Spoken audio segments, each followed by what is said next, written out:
খেতে পারিনি। মাম্মি আর রনিতে বই কিনেছে, সেরম ওরাও কেনেনি, আর আমি ওখানে কিছু ভিডিও করতে পারিনি। কি করে করবো? আমি তো রনির পিঠে চুপ করে বসে বসে দেখছিলাম আর ফুচুকুর স্টল খুঁজছিলাম, স্টলটাও খুঁজে পাইনি। রনি আর মাম্মিতে এইসব কি সব বই কিনেছে, সেরম বইও ওরা কেনেনি। কি রনি একবার ঢুকছে আর মাম্মি একবার ঢুকছে, আর দুজনেই বেরিয়ে বলছেন না বড্ড কম পার্সেন্টেজ দিচ্ছে। রনি বলে আর থেকে কলেজ স্ট্রিট থেকে কিনে নেবো, মাম্মি বলে হ্যাঁ ঘরে বসে অ্যামাজন ফ্লিপকার্ট থেকেও পেয়ে যাবো, কি অ্যাড করবো। তবু মাওরা দুজন তাও ঢুকছে। আমি বললাম তাহলে ঢোকাঢুকি ব্যাপার কি, মানে ঢোকাঢুকি মানে হচ্ছে স্টলে ঢোকার দরকার কি, চলো না ফুচকু স্টল খুঁজি। মাম্মি বলে আরে দাঁড়া, বই মেলায় ফুচকু দেখতে আসিনি, বই মেলায় বই দেখতে এসছি, ভালো করে বই দেখবো না। আমার ওই জন্য জানো ফুচকু স্টল খোঁজাই হয়নি, আর খুঁজেও পাইনি। আগের বার যেখান থেকে খেয়েছিলাম এবার আমি তো খুঁজেই পেলাম না। আরে বাবা, কেমন যেন বই মেলার আমার সব একই রকম রাস্তা লাগে, আমি বুঝতেই পারি না কোনটা কোন রাস্তা। এই গেলাম এই রাস্তা দিয়ে, পরের রাস্তায় মাম্মি বলে না এটা ওই রাস্তা না। আমার তো মনে হয় আরে আমি তো এখান দিয়েই যেন গেলাম, আমি এখানে স্টল খুঁজে পাইনি। কি করা যায়? এসো দেখি রনি আর মাম্মি কি বই কিনেছে।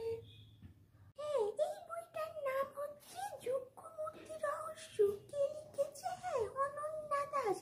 আমি বাবা বইয়ের রিভিউ দিতে পারবো না, কিন্তু কি বই কিনেছে তোমাদের দেখাচ্ছি। নেক্সট, দুটো বই একটা স্টল থেকেই কিনেছে, তাই জন্য একসঙ্গে দেখিয়ে দিচ্ছি। বাবা কি ভয়ঙ্কর দেখতে! হেরুক, সৌমিত্র বিশ্বাস, আর এটা হ্যাঁ বাকিটা ইতিহাস কৃষ্ণেন্দু মুখোপাধ্যায়। আলফ্রেড হিচককের রহস্য গল্প। কি রহস্য আছে জানি না, আমি পরে বলবো। তাড়াতাড়ি দেখো, আমি পড়ে যাবো না হলে। কপাট খুললে গুপ্তধন, প্রদীপ চট্টোপাধ্যায়। কপাটটা খুললে গুপ্তধন পাবো, আমায় তাহলে খুলতে হবে। এটা বাবা উঠিয়ে দেখাতে পারছি না, বিশাল ভারী, তোমরা দেখে নাও। বিশ্বের শ্রেষ্ঠ সাসপেন্স, কালিদাস ভদ্র। আমি আর পাচ্ছি না গো, কি সব বই এরা কিনেছে। আমার জন্য একটা ড্রয়িং বই কিনতে পারে তো? তোমাদের দেখাতে দেখাতে আমি হাঁপিয়ে তো গেছি, আমার কানটা উল্টে গেছে। তারাও সব ঠিক করতে হবে। ও আগে বলেই যাই বাবা, তোমরা যদি যেতে চাও তাড়াতাড়ি চলে যেও, বই মেলা তো শেষ হয়ে যাবে, অনেক বইয়ের স্টল আছে। আর আমার মধ্যে যদি ফুচকু খেতে চাও একটু খুঁজে টুজে এসে আমায় জানিও তো কত নম্বর কোন স্টল ছিল, আমি তো জানতে পারিনি। Bye bye.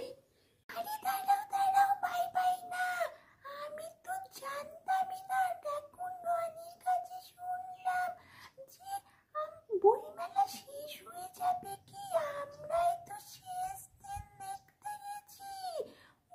তাহলে আর তোমরা কি দেখতে যাবে? তোমরা নিশ্চয়ই ঘুরে এসেছো, ফুচকু স্টলও হয়তো খেয়েওছো। আমারই ব্যাড লাক, খেতে পেলাম না। ঠিক আছে, আমি সামনের বছরে ফুচকু খেতে যাবো। লাস্টের দিন যাবো না, আমি প্রথম দিন যাবো, তারপরে খুঁজে না পেলে দ্বিতীয় দিন, তৃতীয় দিন। হ্যাঁ, শুনে মাম্মি বলে তোকে ওখানে রেখে আসবো, তুই রোজই ওখানে খুঁজিস আর দেখিস। আর কি থাক, আমার আর ফুচকু খাওয়া হলো না।